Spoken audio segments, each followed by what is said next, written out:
Hello YouTube, welcome to a new Synth Anatomy video and to a very special one just before NAMM 2020. I will travel to London on Monday morning and then fly to the City of Angels, so Los Angeles. Yes, exactly, I will make the coverage of the NAMM for you again this year. However, the content will be different this year. I will keep the concept of the Superbooth 19 and make more special videos that do not have the classic format, what's new, what's the price, and when it comes out to the market. We know, of course, NAMM not available, but maybe May. These types of videos make 25 other medias like Sonic State, Sound on Sound, Musitech and more. That doesn't make sense to me to make the same thing again and again. I will therefore not upload the videos in chords like the last few years, on average almost 10 videos per day, but limit the role to 1 or 2 videos per day. These days must be fun for me and not only stress. If I find a partner, even I do a kind of summary per day, but let's see. In this video I would like to show you briefly what's in my bag. Of course, a lot of audio and video gear. It all starts with the main thing, my backpack. I used the Amazon Basic Photo backpack for around €40, which I have been using for over 2 years. Perfect backpack for my needs, a lot of storage space for photo and audio equipment and good quality. But I think I will replace it next year or even for the next Superbooth. I use it quite extremely in the last 2 years. Then we come to the most expensive devices in my setup. At NAMM I will use my MacBook Pro 15-inch from 2018, iPad Pro 2 and my iPhone X again.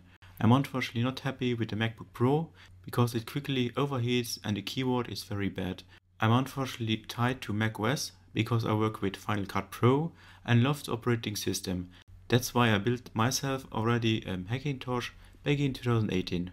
Since the modern Apple devices do not have proper connections, my beloved and super expensive dongle with card reader thing should not be missing here. Thanks Apple for this nonsense. But now we come to the important part of the setup for this coverage. Let's start with the cameras. I've been using the Panasonic G80, a great mid-range mirrorless, for over a year. With this I also filmed right now this video. Even if the battery life of this camera is relatively good compared to Sony or other companies, I always take enough batteries with me. For some time I use a classic camcorder from Panasonic also as a backup. The autofocus is much better here, but the picture has less quality. There is also a Chinese 4K action camera from the brand Yi, Safe is Safe. Also my cheap gimbal is back, which I have been using at every trade show for 2 years now. With this I can stabilize the picture a little. If you saw me on a trade show, you will know how this looks like.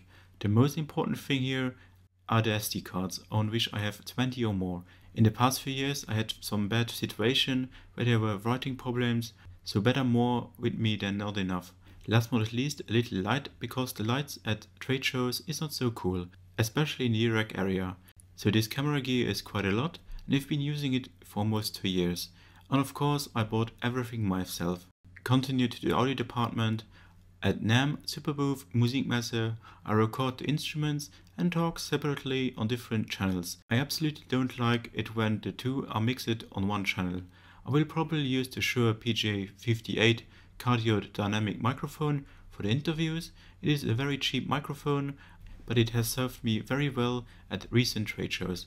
But I may still switch to a Rode microphone, so I will see this. If the noise level allows it, I will also use my Rode Link Filmmaker kit, which Rode kindly sent me last year. Thanks for the support. The problem, however, is that the lavalier mics absorb a lot of noise and therefore the audio quality suffers. Here I have to use always isotope software to reduce the noise amount. Then I recently bought the Rode Link TX XLR, which makes my large microphone wireless, and so I can walk around freely without being tied to a cable. Let's see if the €250 was a good investment or not. Very important adapters are the Rode VXLR, with which I can make the Filmmaker kit compatible with my field recorder. Rode forgot to send me this to me, and so I had some serious problems the last NAMM show. So very important adapters. For possible voiceovers, I also take the MicMe microphone with me. I use also this microphone right now for this video.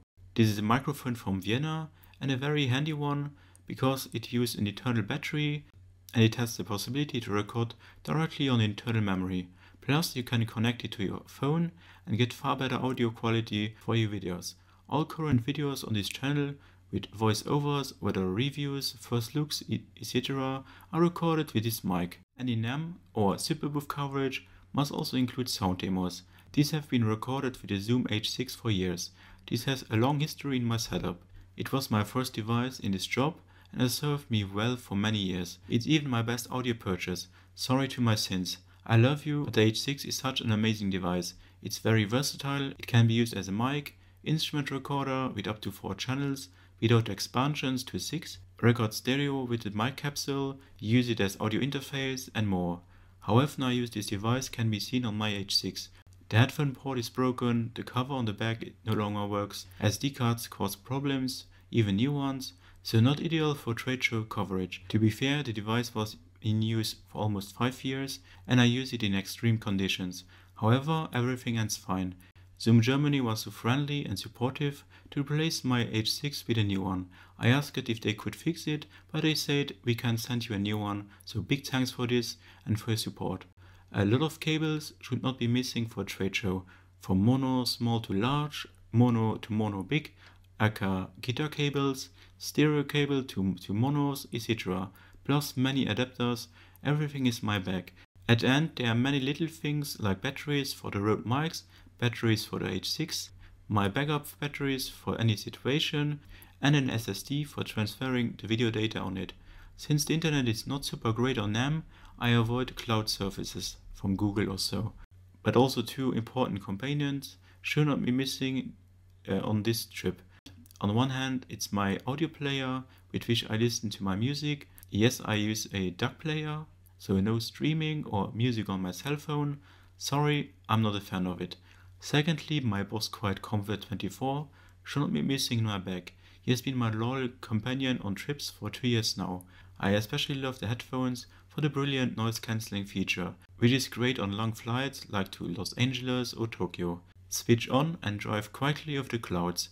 Again, I can't forget here the batteries. I feel my battery department is getting bigger and bigger every show. So yes, that's my gear, what I take with me to the NAMM 2020, but also on the Superbooth.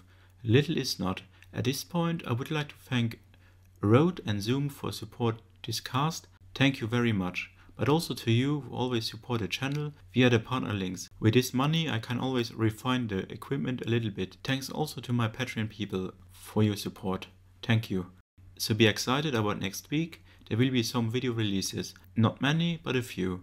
I hope you enjoyed this slightly different video and let me know in the comments below if you have some questions on my setup. I will try to answer them as soon as possible. Big thanks for watching and hope you enjoy the upcoming coverage and hope to see you again in one of my next videos. Bye!